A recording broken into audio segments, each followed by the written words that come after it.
This is our first installment of Evening in the Archives. My name is Marcus Robyns. I'm the University Archivist here, and we try to do at least 2 of these every semester. And they're designed to be a kind of public outreach activity to try to raise awareness of the archives and to highlight research that has been done in the archives. And in this case, we have 2 students from Negaunee High School who will be presenting today on a project they've done.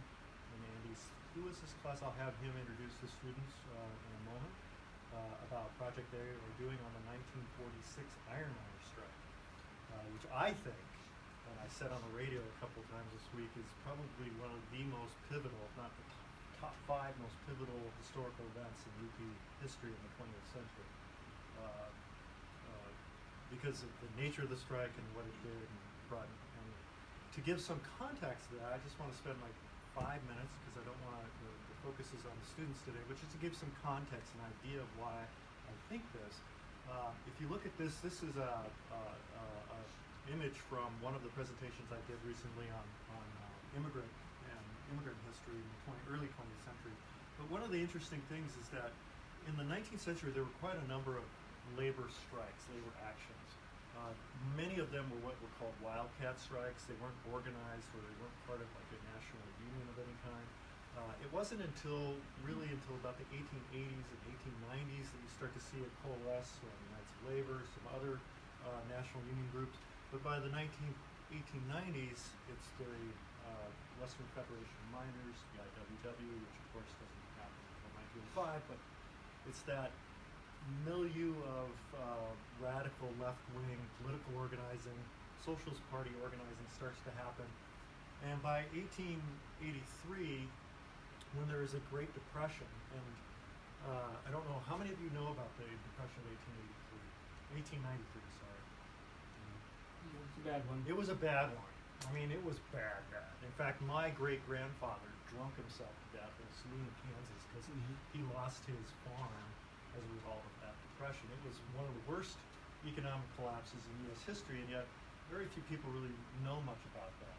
Well, it had a dramatic impact, as you can imagine, here, and the economy took quite a while to recover, especially up here, so that by 1895, things are still pretty bad up here, and miners across the UP go on strike, 3,000 of them here in the Marquette Iron Range, and that strike was, you can see here, strike paraders marching down the street in 1895 in Ishpeming.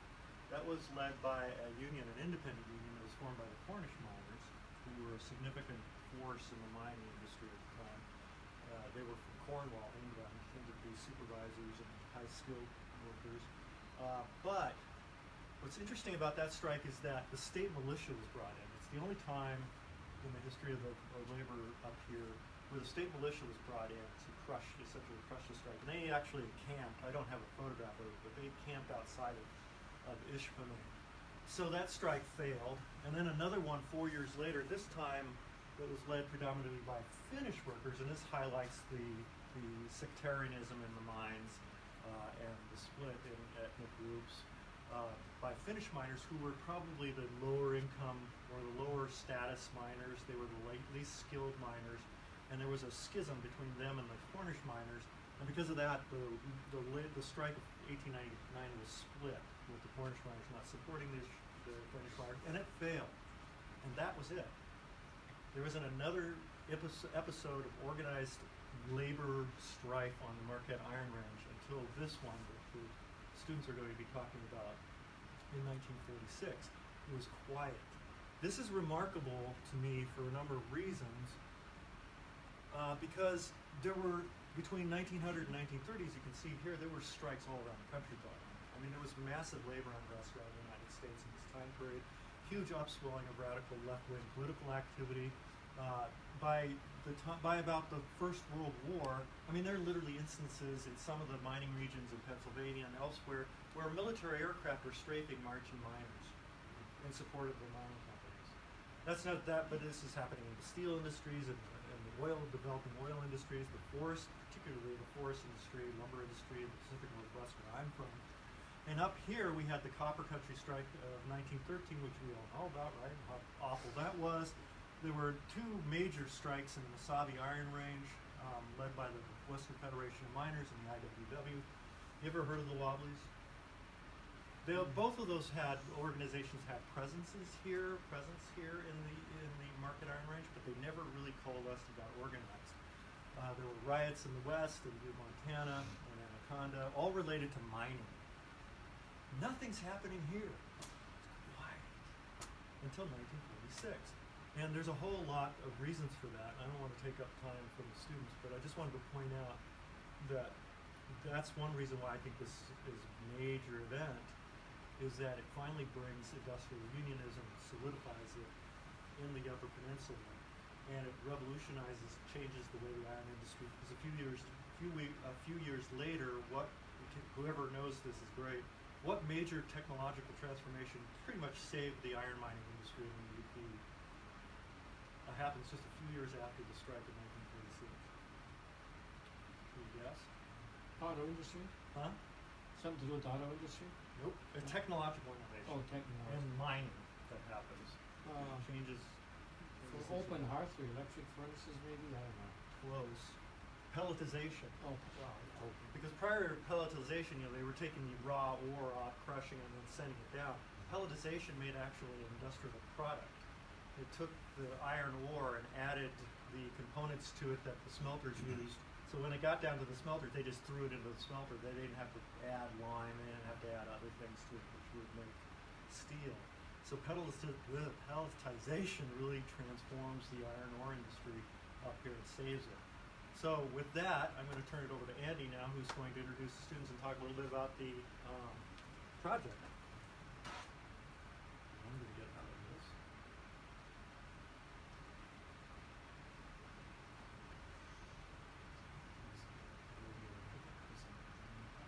Which one? Sorry, I should just... No, that's good. Well, as Marcus said, my name is Andy Skewis. I teach English at Negaunee High School. And this particular class, the title of it is Digital Writing. And hopefully we're going to give you, what you're looking for. There are actually 3 students with us here today, and they're going to talk more about their project in some specifics. But I wanted to give you a little bit of background on the program and kind of how it got to be where it is.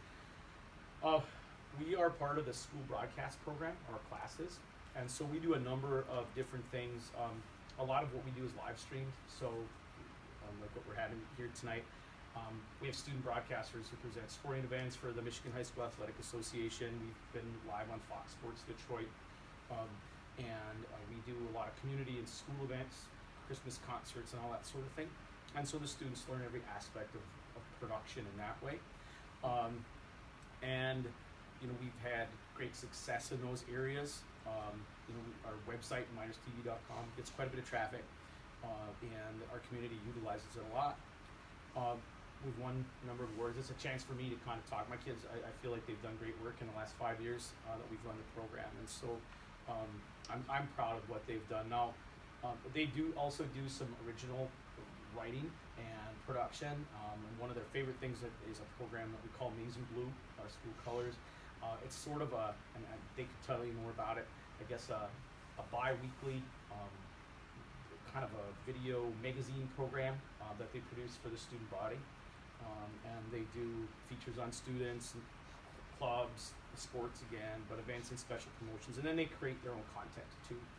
And so they do some publicity around the school, and they get a lot of response from it. They've produced public service announcements for the Marquette County Health Coalition and other organizations. We've done special projects for the Special Olympics, and again, school groups, some more extended original type writing. It brings us to why we're here today, though. In the fall of 2016, the Barnes Hecker Remembrance Committee was celebrating, many of you probably remember that, 90th anniversary, and they contacted me and asked if my students would be interested or willing to participate. And initially, what we thought they were looking for was somebody to provide videography of a presentation, right? That was kind of the conversation we had. What ended up happening was that we produced a documentary film about the entire process. And it ended up being a much bigger project than we had envisioned. But it encompassed, you know, all the events, or many of the events of the remembrance, and some of you might have been present, and our students were involved along the way. This was at the Candlelight Vigil out at the Cliff Shaft Museum, and actually there were 2 Negaunee students that got involved with that. But we ended up producing this video film documentary called The Ones We Were Waiting For, and it's won some awards, you know, so the students got to produce real history for a real audience, and it was kind of inspiring. You know, the United Steelworkers, we kind of created a bond. Our class and the United Steelworkers have kind of worked together now in a lot of ways, and they've used it actually as part of their training regionally across the country, and it gives some of the background of the Barnes Hecker, and then just kind of shows the community support. As part of that, we were talking to a local guy, a retired miner, a historian, and he pointed out to our students, I don't know if you're familiar with Negaunee High School, but Negaunee High School is actually located on this site of the former Matherby mine. So we're the Negaunee miners, and our school is literally on the site of the mine. And while we were writing about the Barnes Hecker, in which 51 men died, we were told, you guys realize that 22 people died here on this site. And so the students started talking, and it was really exciting because, you know, we started telling stories and sharing stories, and they were going home and talking, and what we ended up doing was soliciting some funds, and we built a memorial at the entrance to the school with the names of those 22 men. One of our students created a sculpture of a miner that's now outside that door. And then last summer, during the Negaunee Pioneer Day celebration, we dedicated that memorial, and we had around 250 people that attended. Number of speakers came. One of our students actually is named after a great uncle who was killed at the Matherby, and Did they all die? They all died over a period of years. yes, this wasn't not one in event. One episode. Right, yeah. I think the most, there were several occasions where 2 men were killed. You know, there was never a major loss of life at one time. There was I think in 1 week around Christmas time, where in 1 week's time 5 men were killed. So I can't imagine, you know, in some ways, the devastation of 2 guys were killed today, and then 3 days later somebody else lost their life. The idea of saying goodbye to send somebody off to work, you know, and then it happened again, I think a 3rd time, all within a week around Christmas, in the mid-50s. But we had a great response, you know, great community response, and then what we ended up doing at that time, last year, was producing a 2nd documentary. So the first one was Barnes Hecker, and kind of inspired by and tied into that big remembrance. And then this one was more independent. We just did it on our own. The students were, I think, motivated to do that. This turned into the Barnes Hecker video, I want to say, is in the area of about 30 minutes. This was a full-length movie. It was about, you guys remember? But it was around an hour and a half. And what we did, for the most part, was interview guys who had worked underground and let them tell a story of what it was like to be there. And we were lucky. We found about a dozen. I think the oldest that we interviewed was about 94. But, you know, a lot of guys now are in their 70s. But they came in, and then a lot of them came back to watch it. We ended up showing it all over Marquette County in the local retirement homes and old folks' homes and stuff like that. And many people were recognizing pictures, you know, and seeing people that they knew. So I'm not sure if everybody knows this yet or not, but Marquette is hosting the Mining Association an international conference this June, and they invited us to be a participant in that event. So we're going to do a screening of it's titled "A Vanishing Breed," the Matherby video for that organization. So it's kind of exciting. There'll be people from Australia and Japan and all over the world. So that brings us again to today, because I think with each of these subsequent projects we've gained momentum, and I tell these guys it's a blessing and a curse, right? Because there's also expectation, right?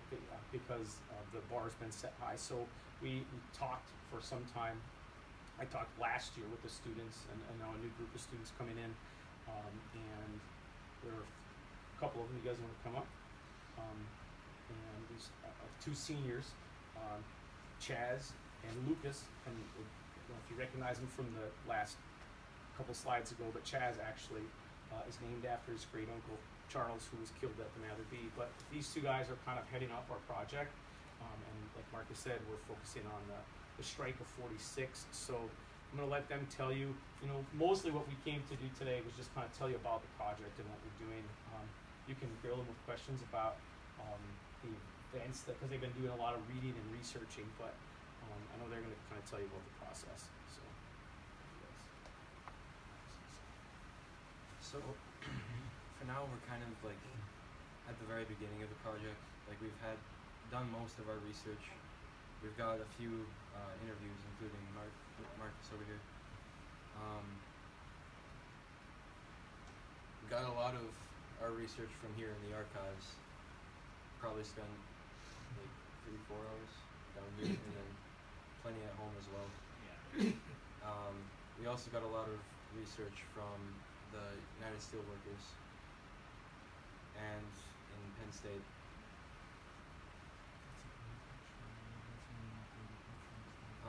Been a lot of reading, mostly newspapers and stuff like that from the dates that it occurred in. A lot of newspapers from like unions, some memorial newspapers as well. We interviewed an individual named Jim Paquette, who was in the union and actually produced one of the newspapers we were reading. He did a memorial on them a few years back, I'm not sure how long ago. But there was a lot of good information in that. We have created an initial outline of the story.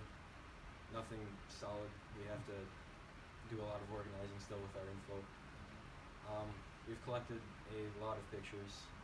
I don't even know how many. Hundreds. A lot of organizing to do there still. Beyond that, just a few interviews, and we're planning on doing some voice acting soon for some different broadcasts we have from the radio stations in the area at the time. A lot of organizing. We have to update the script still.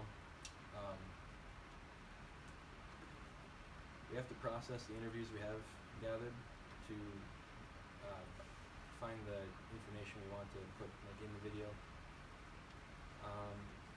Narrow down what we want them to voice act. Yeah, and Because we don't want it to be a 2-hour long video. yeah, and we have to find the music and graphics still. We started a bit of work on the graphics, but it's all just here and there. But for now, we have created a little trailer for the video, so we'll play that real quick. Oh, where'd it go?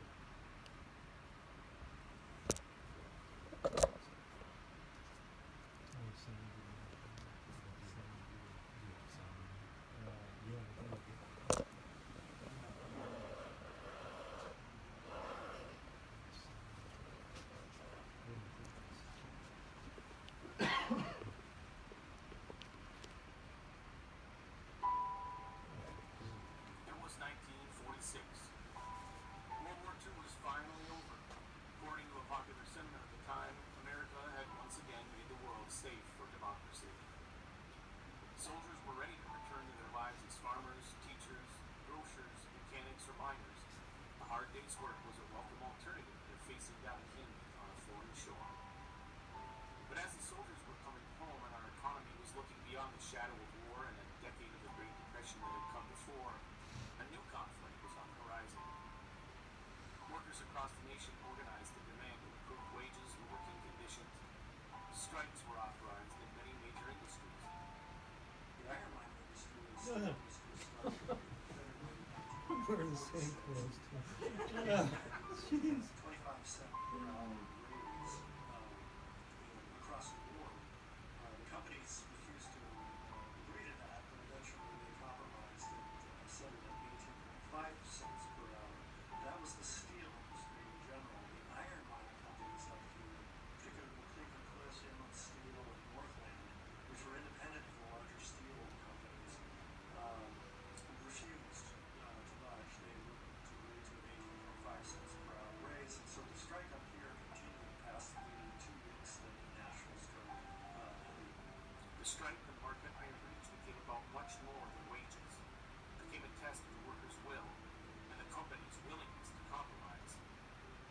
strike lengthened both sides would claim their very survival depended on the outcome. They were going to be strong and united, I think was more critical to the early union officers and leadership of the strike. Rather than the wage increase, it was the recognition that they were a viable force and that they were going to speak out on safety, they were going to speak out on working conditions, they were going to speak out on seniority, they were going to be able to negotiate wages and benefits, and the recognition of the union was the critical piece, I believe, of the strike. As the mining companies focused on getting men back to work, the striking miners rallied to maintain solidarity on the picket lines. The two sides faced off on the streets and in the courtroom. The battle for community support was waged in newspapers and on the radio. It was no longer a strike over 18.5 cents in better conditions in the mine. It became a strike, it became a all-out fight for union recognition, for survival of the collective bargaining system that people so much wanted. Ultimately, it turned out it was bad. If you go back and look at the photos and read the newspaper articles, when people tried to break and go through the picket line, it turned into literally a war. As the weeks turned into months, and with neither side seemingly willing to concede, the future of the communities of the Marquette Iron Range hung in the balance.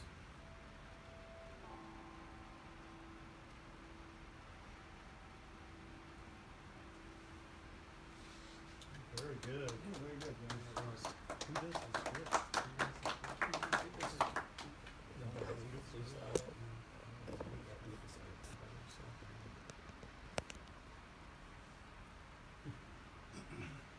For the timeline, we plan on having the project done by May 1st. Yeah, hopefully. On Tuesday, July 9th, we plan on showing it at the Iron Industry Museum as part of the afternoons at the museum. And we do plan on having other screenings, but we haven't really had any solid plans yet. So keep an eye out for those if you're interested. But that's about all we've got for you. Thank you. Okay, anybody have questions? Go ahead. Yeah, if you have questions, I mean, they're gonna surprise themselves at how much they've learned about the events already. So I mean, you know, their stories that we share and stuff in class, but because it wasn't all of the time. I'll start off with one. Did you find any pattern of companies deliberately trying to divide the ethnic groups against each other? The Finns were told the Italians were no good, the Italians were told the English were no good. I've read some of the letters by the original steel mills in the Chicago area. And divide and conquer was a strategy that they definitely played to their advantage. Did you find any of that in 1946? I never heard anything about ethnic division. We did find a lot of evidence that the companies tried to stir things up and create violence. So Okay, yeah. police would have to be involved in things like that. But I never saw anything like specifically ethnic related. Okay.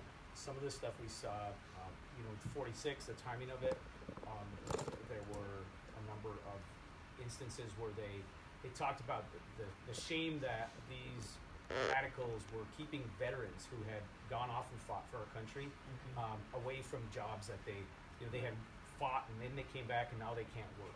Yeah, ethnic divisions was probably pretty prominent until you met Fulton Hancock, 1913 or so. 'Cause Sure. I've been up and seen some of the originals. There's no good blankety blanks are no good, but the Cornish are better, but the Finns are better. And they did Sure. have, but if you could work just a little harder for an extra 2 cents or something, oh, get rid of him. That was going on all the time. Sure, I could see that. And, there was definitely a sense of, you saw a division though, where there was stories of the companies going into business owners Oh, sure. and trying to cause that division. If you stop giving these miners credit, this strike can stop and you will do better and everybody will benefit, right? The miners will go back to work and they'll get paid and then they can pay their bills and then you can feed your family. And what we found so far is that on almost every level of the companies failed in those efforts around here. The community seemed to be pretty steadfastly in support of the workers, and most of the stories kind of supported that. was even the story about the barber, right? Oh, Yeah. did you get that? What was that the one where they saw a scab in the barber chair? Yeah. Oh, you got that interview? I couldn't find that. I was gonna show it to you. What or did I show you that interview? You might have sure. Yeah, maybe that's what it I've was. Tell I've them seen that it a lot. story. So, one day, just some guy was trying to get a haircut in a barber shop, and two miners walked in and saw the guy who was sitting in the chair, and they told the barber that they can't let that guy get a haircut because he's a scab. He was working in the mines during the strike. So the barber's like, oh, alright, halfway through the haircut, he just kind of stopped. And Mm-hmm. forever, The one after I that, the he one was- I saw was the two miners then gave him a haircut. Basically Yeah. shaved his I've heard head. of that one. And this was actually in the Mine Journal. Was We that found one? it, right? Oh. And they called him half a haircut for the rest Half of his a life. haircut, Yeah, they said I think it was in Ishpeming. Have you did you identify anybody who actually remembered being there, whether they were children or anything? have not Did you find found anybody? We haven't yet. Because I had this was years ago, and I tried to find. I could not find anybody, even if they were just kids, who might have remembered what it was like. Now, did you find any evidence on researching the company board of directors side or the company owners that you're just ordinary common help labor, but we know what's best for you, so you just take this. I don't know if there was a strong sentiment necessarily that way in this strike. Leading up to this, Cleveland Cliffs in particular, there's a really good article that we found in Michigan History Magazine. That William Mather, when he was president of CCI, had taken a very paternalistic approach and almost Yes. Henry Ford-like. That's right.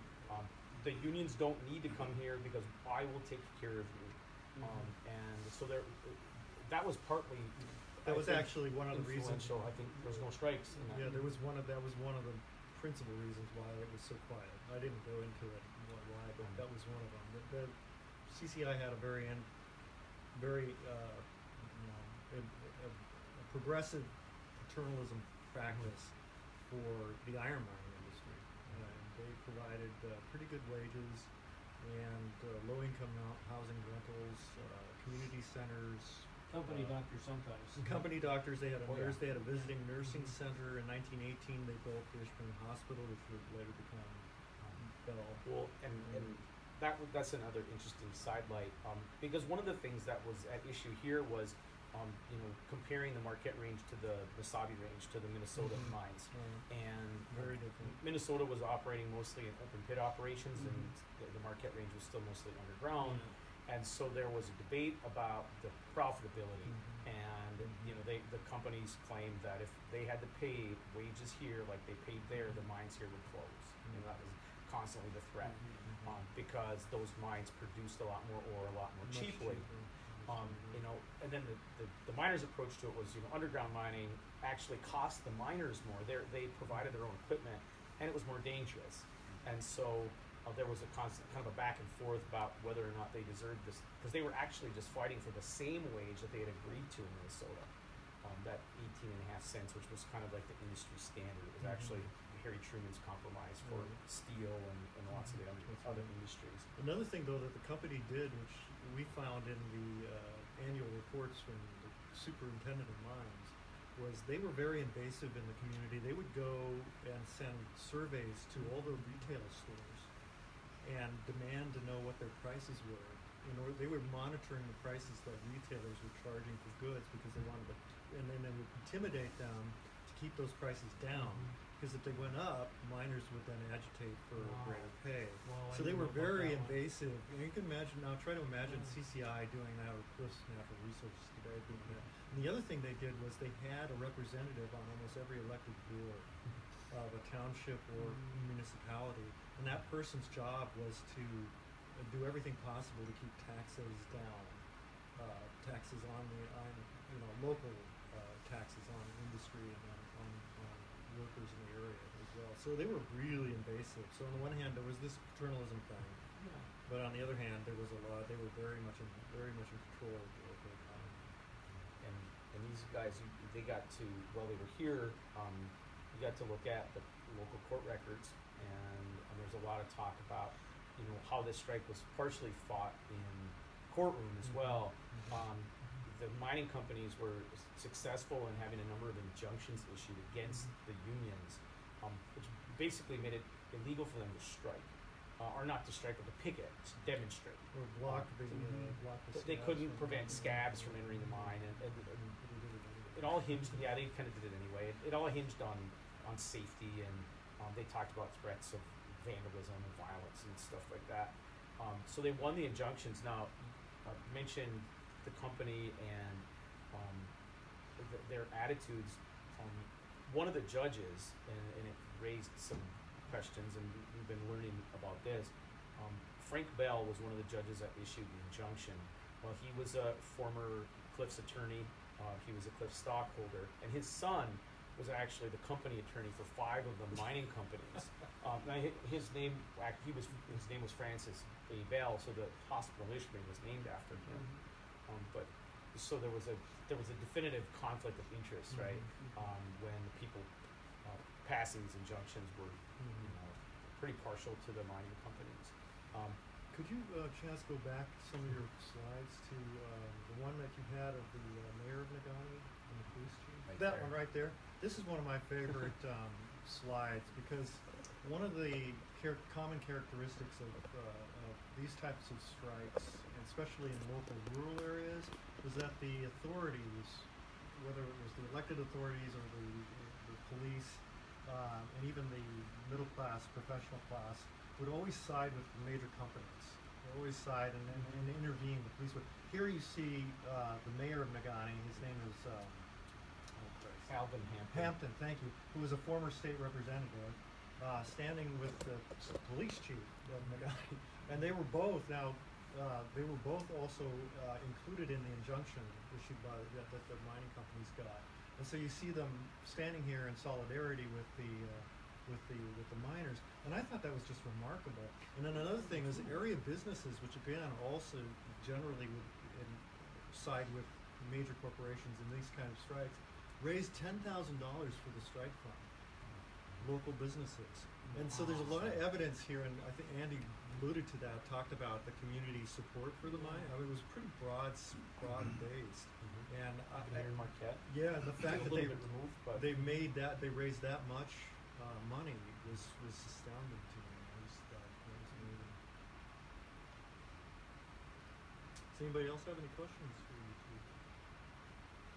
All right, well then thank you all very much for coming, guys. Thank you very much for your time, and Yeah, I good want to job, get guys. a copy of this, and Absolutely. also any transcripts, copies of transcripts and stuff that you get. And if you've got, you said you came across a lot more photographs. I'm assuming more than what you've used, because that one's from our collection. some did of you them are duplicated. Even we're finding that Okay. some not in your collection or in the steelworkers Right. collection as well. That's where it came from. Right. But do you have others from families or people that you anything like We that? haven't gotten any family photos yet. Although I think there's a couple people that I might be able to. I've seen hints of a few pictures online that make me think there might be some out there. But right now they're all either from the steelworkers or from the archives here. And from Penn State, which is from the steelworkers too. There's an archive there of their materials. Are you by any chance going to also mention Paul Robeson's visit at all? Yep. Okay. Yeah. That's another side story Yeah, that I it was always think is pretty It was unique. pretty interesting, and it happened at a really. Paul Robyns was a Broadway, Hollywood entertainer, singer, and actor. He was also very socially active. He was an African American and fighting against Jim Crow and things like that.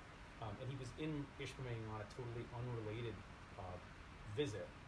And here the union found out he was that he was in town, and they visited with him, and he went out to the picket line. And he actually sang. At the Mather B. Yeah. Right at the parking lot. And he sang a couple songs, for the strikers, and they said it happened at a time where it was uplifting. And they think that it actually was toward near the end, the last few weeks, but it kind of gave them some momentum to hold out. What was his name again? Paul Robeson. He was a internationally famous. I mean, it was really amazing. He was on a nationwide concert tour that he started in the fall of '45 and Saturday evening, I think it was April 25th, to give a performance at the Ishpeming Public Auditorium. And as soon as he gets in town, the union guys just, glob onto him. He goes out to there. He was also known for going to strikes and rallying workers, but he wasn't here for that reason, and he just happened to be. And so you've got this really inexplicable photograph, and I use it in classes, of this well-dressed African American standing surrounded by all these white miners, and there were no African Americans living up here around here at the time. So it's really, and he's clearly the center of attention, and it was just a great story how he was here. And of course, the sad thing is, about 6 years later, he's hauled before the House Un-American Activities Committee during the McCarthy era period, and blacklisted, and his career was ruined, and he's basically forced into exile in England. And but anyway, it's a little side story to this whole thing. Why was he here? He was contracted by the Quall family which was a philanthropic family in Ishpeming, to give a performance at the public auditorium that night. It was part of his nation tour. It was a 100-and-something city nation tour that he was going through, and they started in fall of 45. All right then, thank you all very much for coming. Really appreciate it. Yeah. Thank you guys.